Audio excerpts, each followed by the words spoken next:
Okay, so today is January the 6th, 2025. I guess this is a historical day, isn't it? January the 6th. Okay, so let's get into a little news. Okay, so I ran across, and I don't even know how this came up on my thread, but it came up. And the title to this video is Dr. Umar Johnson, Black People Aren't Ready for Reparations. Now, that's what drew me when I first saw that. Black people aren't ready for reparations. And this particular person here, her slave name is Sabrina Salvati, and her YouTube channel is Saba Sabs, or Saba Sabs, whatever. But anyway, so this particular, when it comes to, reparations and the reasons why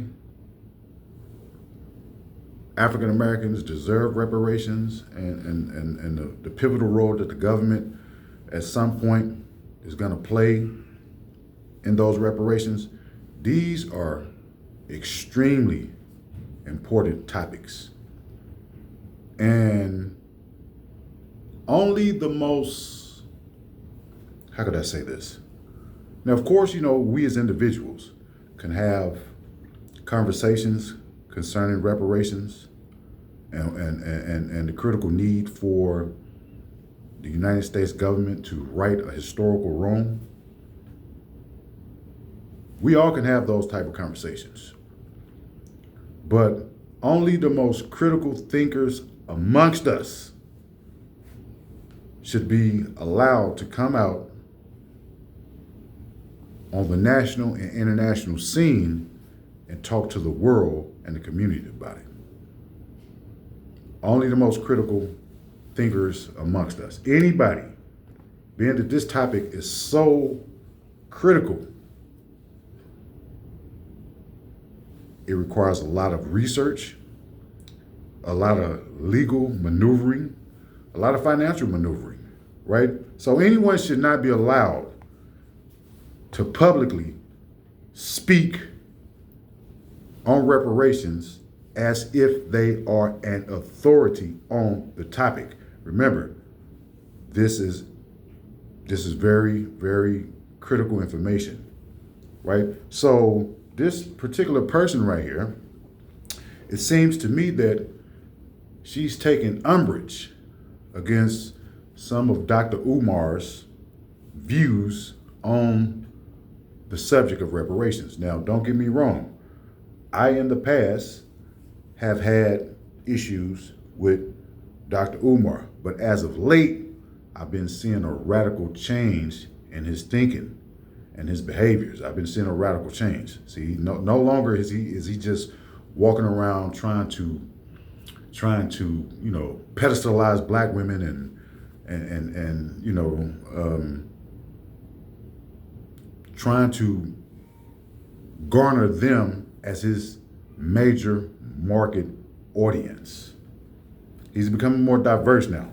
And, again, I've had issues with Dr. Umar in the past, particularly when it comes to that cultural nationalism. See, I'm a revolutionary nationalist. All this cultural nationalism and all that, I'm not with that, right? But I want you to listen to what he says. I'm going to play the video.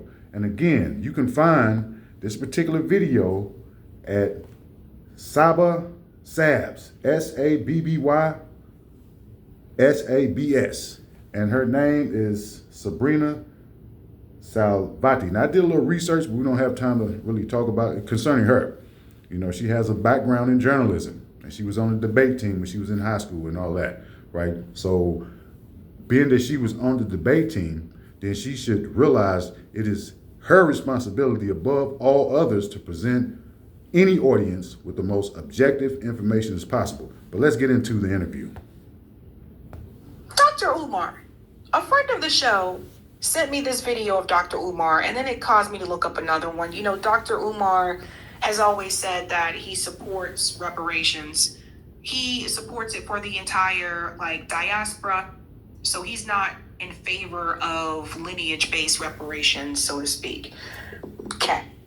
But then, this video, according to this, he doesn't even think that Black people, this generation, should have reparations. I kid you not. Again, friend of the show sent this to me. You can get ready to laugh if you want. Wood said, Dr. Umar goes full Sambo on the topic of reparations, LOL. Let's play through this once and then we'll... See, this is why it's so critical, Black men, to get the women out of the debate. We don't care about what they think about. Go to the background and let the men take care of this, because they aren't going to be the ones to take gun in hand and fight and die for anything, right? This woman right here is going to gaslight you. It's going to be a whole lot of gaslight throughout this video. Let's go. And you are asking for cash. Then your reparations list ain't worth much. That's what I said. Because your reparations list should put you in a position to make all the money you want on your own. What you need to pay out from info. But Black people are so worried about money that we can't see the bigger picture. We also fail to recognize that reparations is not just for us living. It's for those gone and those not yet here. Come on. I ain't heard nobody talk about how much we're going to put to the side for the generations unborn yet. Facts. And that's why I believe that this generation of Blacks in America, we shouldn't get the reparations. You shouldn't. We are too irresponsible. Yeah, ready. We were wasted. Yeah. Put the reparations in a trust somewhere until we get a more revolutionary, more conscious group of Blacks. Let them decide what to do with it. We ain't there. Yeah. Look at all the bunny hopping that we do. What we doing with reparations? Easter Sunday. No. So we can blow the money. I had a sister text me one day. You know what she said? Can you stop talking against reparations because I need that money to pay my bills? Oh, man. Short-minded. Reparations is to repair, not to pay your damn weeds bill. Fix my debt. Oh, man. Yo, I know you've been seeing all the news about the crazy stuff these celebrities are doing at those parties with the baby oil. The news is telling us... Okay, let's chime in. You are asking for cash. Then your reparations list ain't worth much. That's what I said. Because your reparations list should put you in a position to make all the money you want on your own. What you need to pay out from info. But Black people are so worried about money that we can't see the bigger picture. We also fail to recognize that reparations is not just for us living. It's for those gone and those not yet here. Come on. So let's talk about the cash part. I thought we've addressed this before. I don't know, but it's a debt that is owed. So if we go back to General Sherman's promise to freedmen at that point in time, the promise was 40 acres and a mule. She's lying right there. At the climax of the Civil War, it was over 4 million Black people in this country. He was not in a position to promise 4 to 5 million Black people in this country 40 acres and a mule. So already her information is wrong, like so many other people who push this narrative of the 40 acres and the mule. It was never promised on a congressional level. The general was just that, a general of the Union Army. Apparently this started to happen for some, but was quickly cut short. So of course did not happen for the majority of freedmen. The 40 acres is land. This is why I'm telling you, men, get the women out of the debates. When it comes to stuff this important, they cannot be a part of the discussion, especially when men are addressing other men. The mules, your transportation at that point in time, but land is net worth. That's a part of net worth. So net worth is what you own minus what you owe. So just think about all that generational wealth that would have been created if that would have happened. happened the way it was supposed to. So think about that for a second. So he has a problem with the cash part, but it's a debt that is owed. They don't owe you anything. I don't understand why.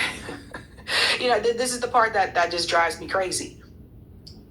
If I owe you $500, it's a debt that I owe to you.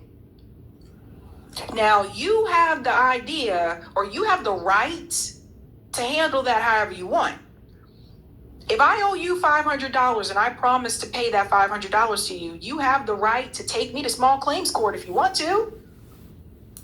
You can do these things. The problem for freedmen, though, is that we have a debt that is owed to us. And the most recent case that I saw was shut down. And that was in Oklahoma when the survivors of the Tulsa massacre, and yes, there are some who are still alive, they took the case to court to get reparations for their homes in their town burned down. And the judge rejected it, threw it out, said no. So what are we supposed to do? Is a debt that is owed. Let him go on. I ain't heard nobody talk about how much we're going to put to the side for the generations unborn yet. Facts. Facts. And that's... Pause. Go back one more time. I'm sorry. I don't like this line. I ain't heard nobody talk about how much we're going to put to the side for the generations unborn yet. How much are we going to put aside for the generations that are not born yet? So if I give you money, it is not my place to tell you how to spend it. You see that right there? Do you hear that right there?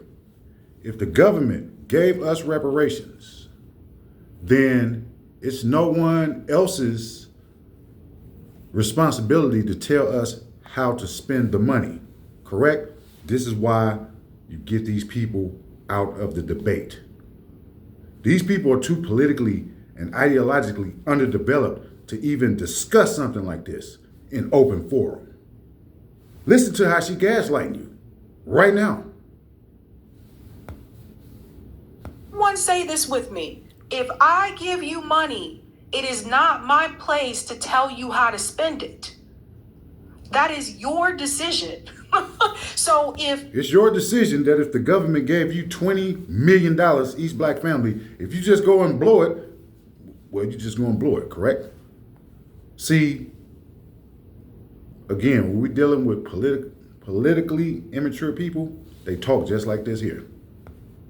Freedman got reparations, it's really not his place or anybody else's place to say, okay, here's this money for reparations that are owed. Now you need to take 5% of it and put it aside in an account somewhere for the next generation. No. It's the same thing when people come to me and they say, well, I think that freedmen should have reparations, but I don't want to tell them how to spend it. So I think that money should go to black community leaders. And I push back and go, no.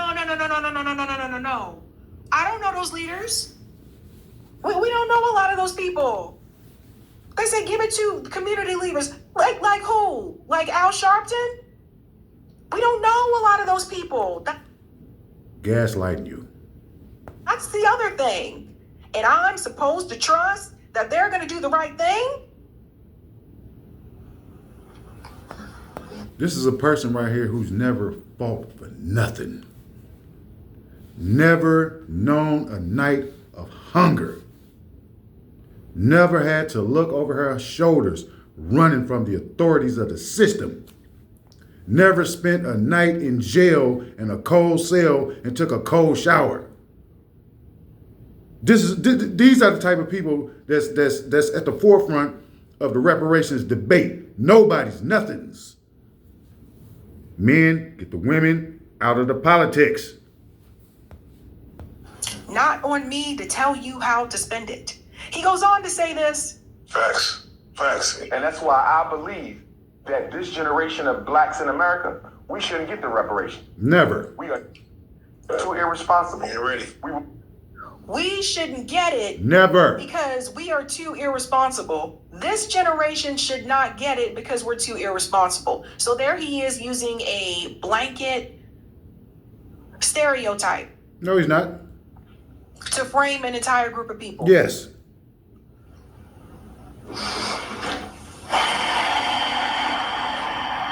We're wasted. Yeah. Put the reparations in a trust somewhere until we get a more revolutionary, more conscious group of blacks. Let's go back to the trust. In a trust somewhere until we get a more revolutionary, more conscious group of blacks. Pause. No other group was told to put the reparations in a trust somewhere until they become more conscious. When Japanese Americans receive, and they got cash reparations, when Japanese Americans receive cash reparations, the question was not, are they conscious enough and ready for this yet? Maybe we should tell them to put it in the trust until they're ready for it. How do you know? Has she presented any research that states otherwise? How does she know?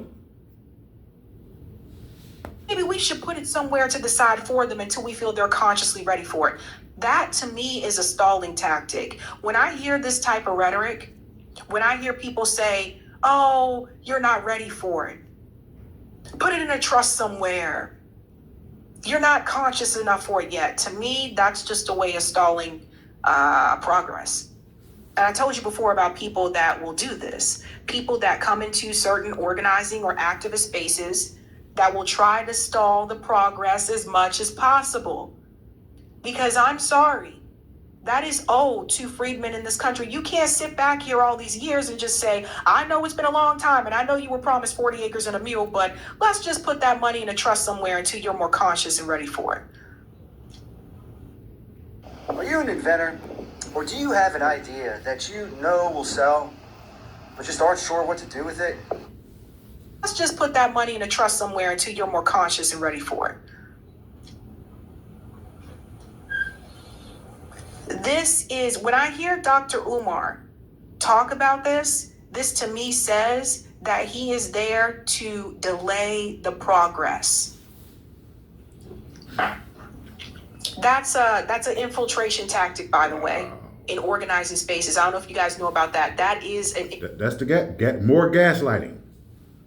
This woman completely misses the point of what the reparations are designed to do, or the theoretical concept behind what the reparations for us are designed to do. Infiltration tactic. That doesn't mean he's necessarily an infiltrator, but that is a tactic where people go into organizing spaces and they try to delay the progress as much as possible. Let them decide what to do with it. We ain't there. Look at all the bunny hopping that we do. What we doing with reparations? Twerking on tables. No. So we can blow the money. I had a sister text me one day. You know what she said? Can you stop talking against reparations because I need that money to pay my bills? Oh, man. Short-minded. Reparations is to repair, not to pay your damn weed bill. Fix my... So you see this, right? Okay, and you can agree or disagree with him on some of this, but once again, it's not my place to tell you how to spend it. Here's another one here that was sent to me. Listen to this part. That's where we're messing, even with the reparations movement. We're going to sabotage that. Do you think that's a legitimate movement? I was about to ask, do you think that happens? Like, is that real? Is that political talking points to get black people riled up and at the voter booth? There is an organization, National Coalitions for Blacks for Reparations I've in heard America, of them, yes. who I respect. They've been around for a long time. I think they have been drowned out in this conversation, although they have been the most consistent and have put in the most work for reparations. I think they've been drowned out by this recent wave of YouTubian social media opportunists who are trying to hijack the narrative in the conversation for personal, selfish, financial reasons. He said YouTubian. She's an educated black woman. He probably meant to say utopian, but we all make mistakes with words sometimes when we, talking, and, I do it all the time. And so do a lot of other folks. So she's going to seize up on that, again, gaslighting, to try to make it seem like he's not an intelligent black man. Even though, she has a couple degrees But who cares about the degrees that these women out here have, man? They got to get up out of the debate.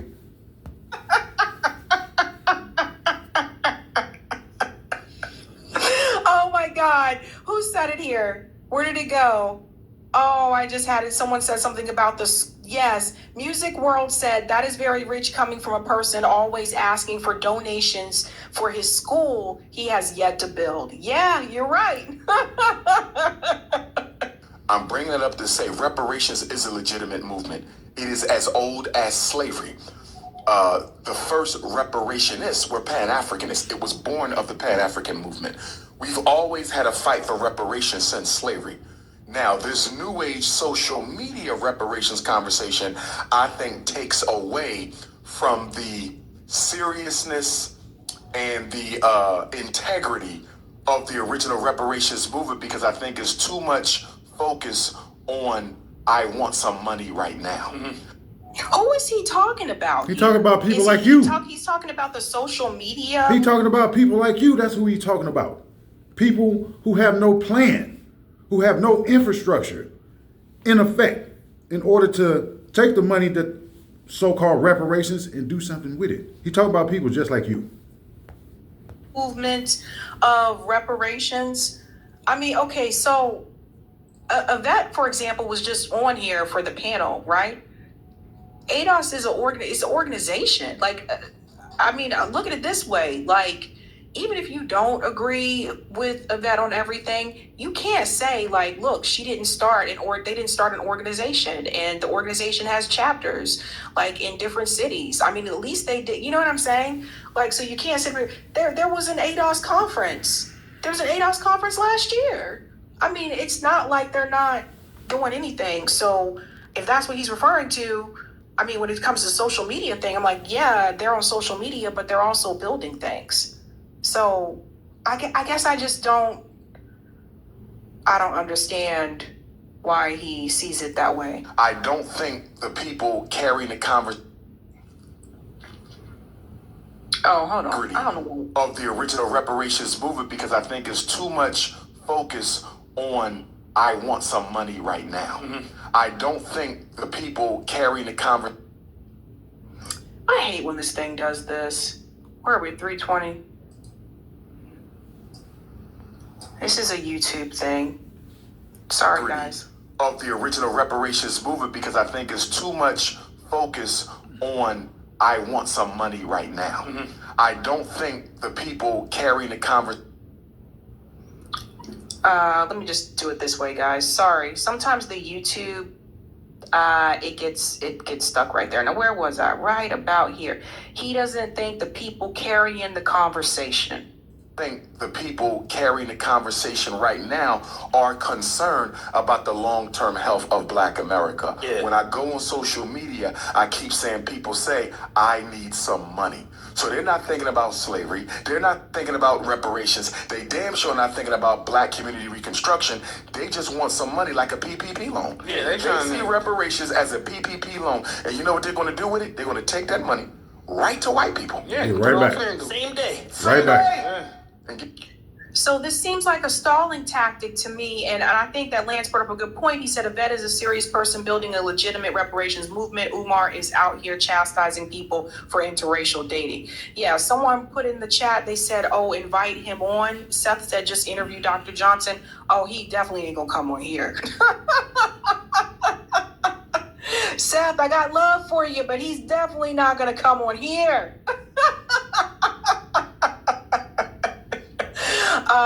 But yeah, to me, I think that, again, I think Yvette has they've done a really great job. And I know it's not just her, like, by herself, but it is an organization. They've had conferences, like, they do have different chapters and things like that. And when I hear Dr. Umar use this type of framing, it feels like a stalling tactic.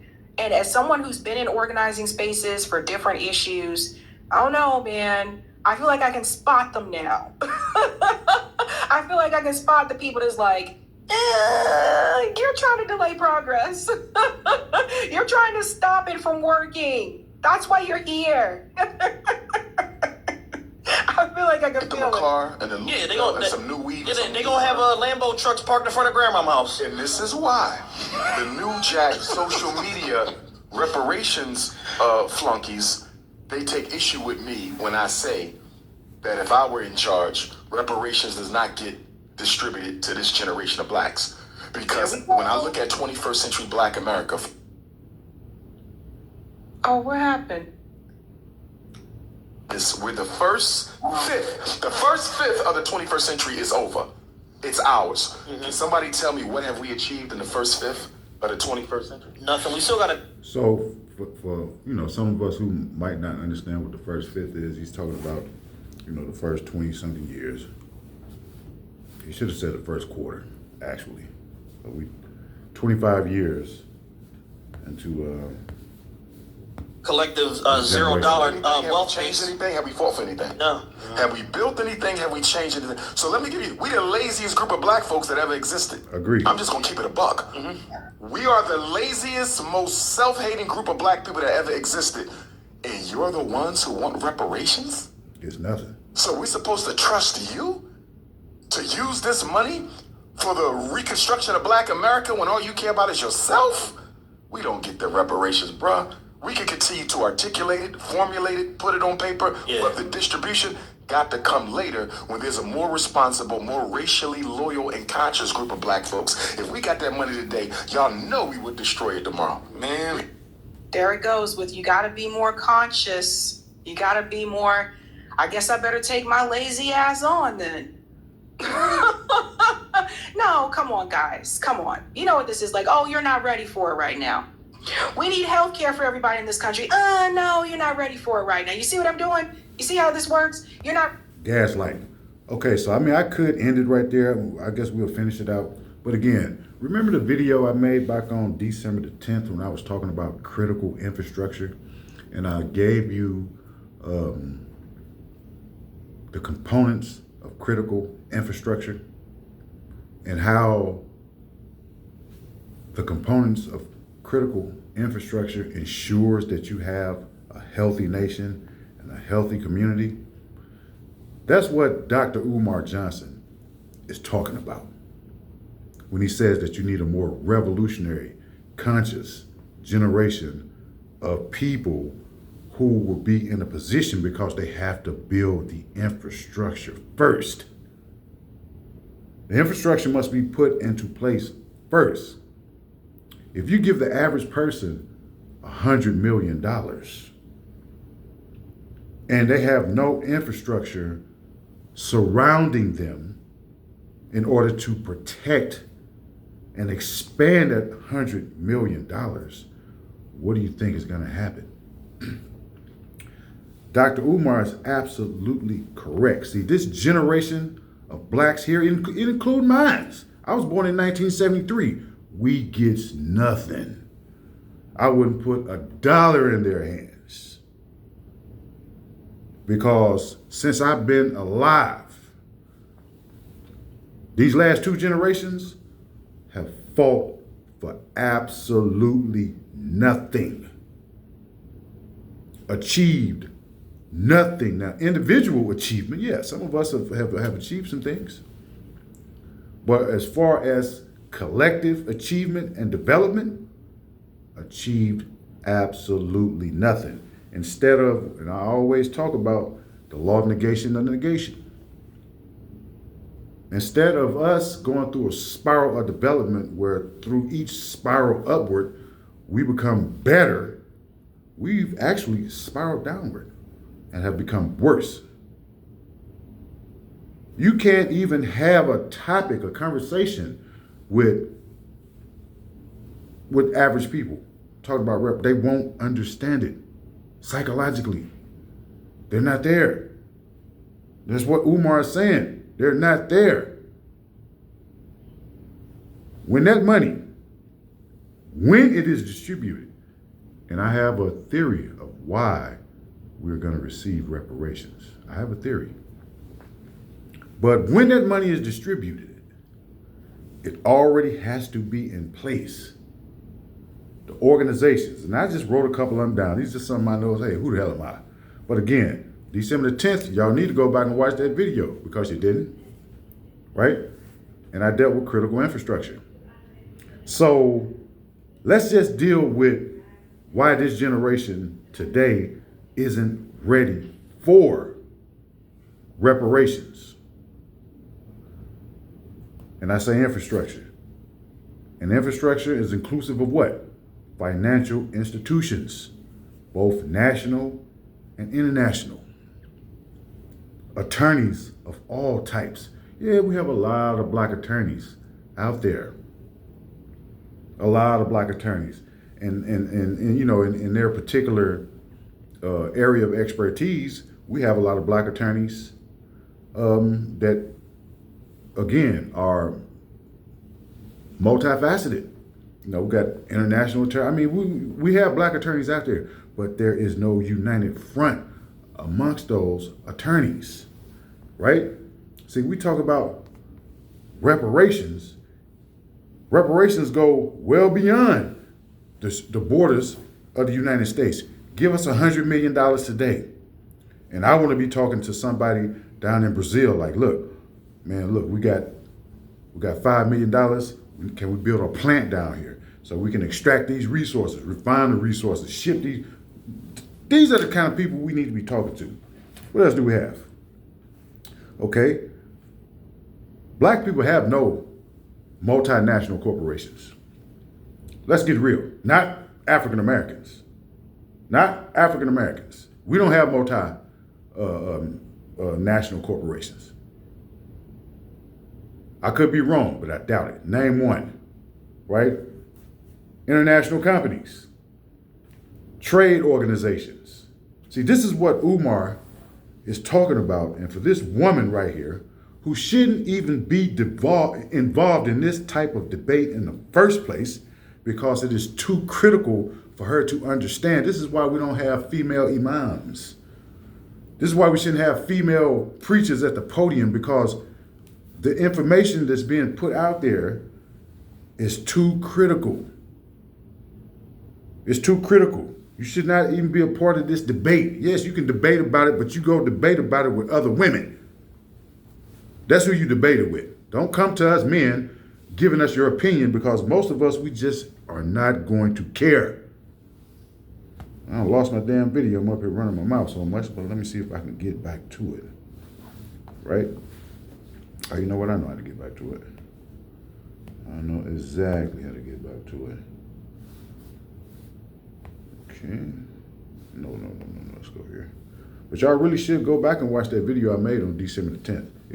That was one of the most important videos that I'll ever make on this channel right here.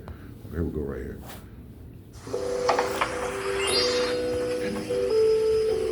Commercial.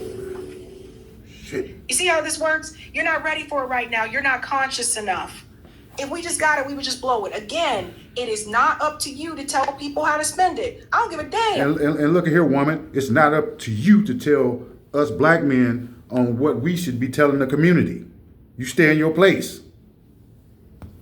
If that were to happen, if Freedmen did get reparations, and let's say my friend decides that they're just going to go buy like a car, a fancy car and a house and all, that's none of my damn business. It's their money and it's not my. But she got, I bet this woman has a man. She look like she has a wedding ring on. Look at that. Does that look like a wedding ring right there? On her, yeah, look, that is a wedding ring, right? Yeah. Uh-huh. She's laying in the bed every night with a weak man. He has to listen to her. He has to listen to her. Why? Because she got a couple degrees. Man, please. Job to tell them how to spend it. That's just how I see this. That's not a fair excuse. You know what? Apply that to every other group that received it then. Apply that to the Japanese Americans that got it for their internment camps. Apply that same logic then.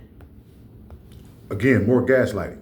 See, we can't tell the Japanese what to do with their people, but we can tell our people what's going to occur. More gaslighting. She wants us to apply that theory, you know, the theory that we saying to look, we are not ready for reparations yet. Well, what you gonna tell the Jews that they got reparations? Well, what you gonna tell the American Indians that they got reparations? Well, what you gonna tell the Japanese they got reparations? Men, get them out of the debate. So I don't like the whole we're not ready. I don't like this we're lazy comments. I know people out here working 2 and 3 jobs, Dr. Umar.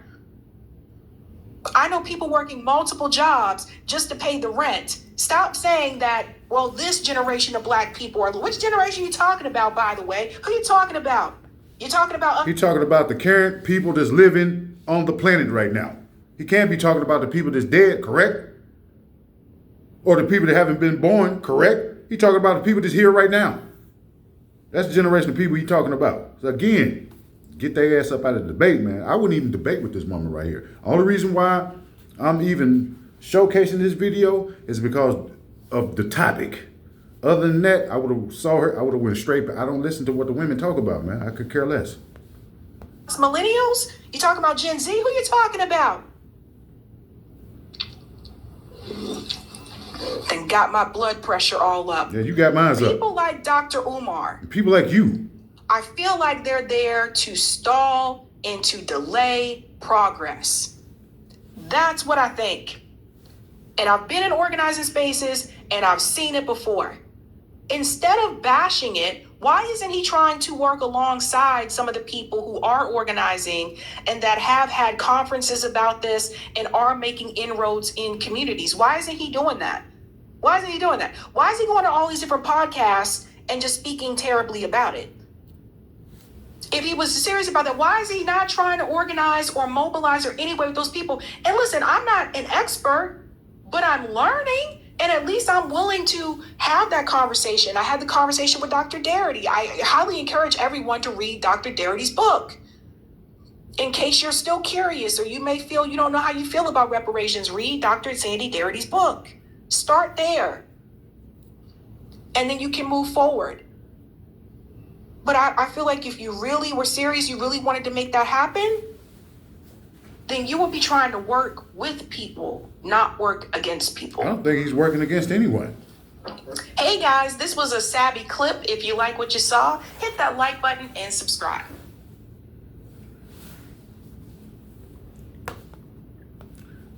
Yes, so I disagree with her when she says that he's working against it. I didn't walk away with that opinion there.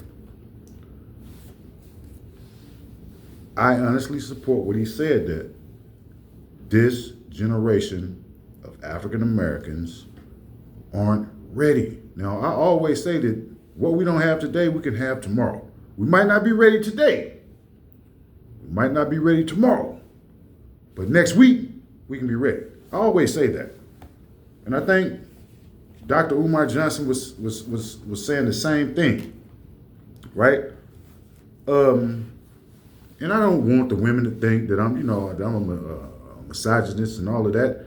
I just think that certain things are just too important for us to get sidetracked on. We don't need feminine energy up in conversations like this. And that goes for some of the men too, because some of you men are just as feminine as the women. And just as liberal as the women. See, when it comes to topics like this, there can be no liberalism. No liberalism. It has to be straight democratic centralism when we deal with topics like this, because when we're dealing with reparations, and again, I support reparations, but not in our current state. Not in our current state. I mean, we would blow the money. We could just go back in recent history, back in the 1980s, where we made billions and billions and billions and billions of dollars off the drug trade. And what do we do with it? Nothing. So there is a precedent for us to say that, look, well, we know what we're going to do with the money. How many of us have lost our parents? You know, they left us with their homes and stuff. How many of us have lost those homes? You know, during the crack era, during the 1990s, during the economic bust back in 2008, 2009. They say that when the housing market fell out, that Black America lost 50% of its wealth. So we do have a precedent for taking this particular position here. We aren't ready for reparations. We don't have the mindset. We don't have the ideology. We don't have the tools necessary. We don't have the tools. There's a lot that goes into reparations. No one, I can tell you this, I can tell you emphatically that no one is going to be able to just stuff their pockets. And I agree with what Umar said, Dr. Umar said, that a lot of black folks are looking at reparations as a PPE loan. They want to go get some new Nikes. The women want to go put the Beetle, what I call them, the beetle bug eyelashes on, the skull caps. They want to go get a skull cap sewed on their head, right?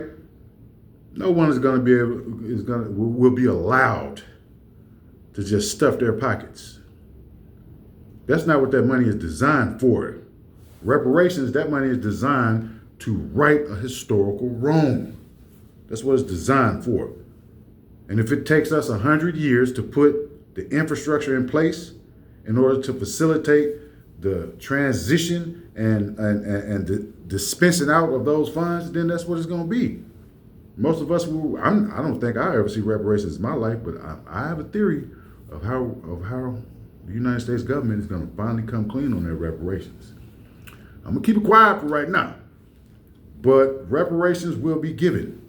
But it's gonna be like the carrot that's dangled before your face.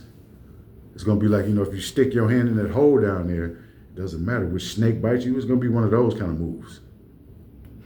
And we might get into it. This video has already run for 42 minutes almost, and I've rambled along enough. I got to get back to what this channel is designed for, which is international news. Lately I've been doing things internally, and it's just not as exciting to me. I like to bring you the reports about Africa. As a matter of fact, let's ask Ibrahim Traore about reparations, and should African Americans be given reparations right now in our current state. Let's talk to the young president over in Burkina Faso. Let's talk to him. Let's talk to some of those guys from the Sahel region and ask them what they think. They might try to be nice about it. Of course, they're going to be not a lot nicer than I am, but I'm telling you right now, we're going to walk away with a consensus that, look, right now, we shouldn't even be worried about reparations right now. What the hell are we worried about reparations right now for anyway? Why is this even a public discussion when there are so many other things that we need to be discussing? That's equally or even more critical than the discussions of reparations. Reparations should not be a topic right now. But I'm going to go ahead and bring this video to an end. I need for y'all to go back and watch that video I made on December the 10th. When you want to talk about reparations, you need to be armed with that information there. That's what Dr. Umar was talking about. He probably was not as elaborative as I was, and when I made that video, reparations was not even in my mind, but I think we can draw a correlation between that video and why we should not receive reparations at this moment. So, until next time, Shalewa.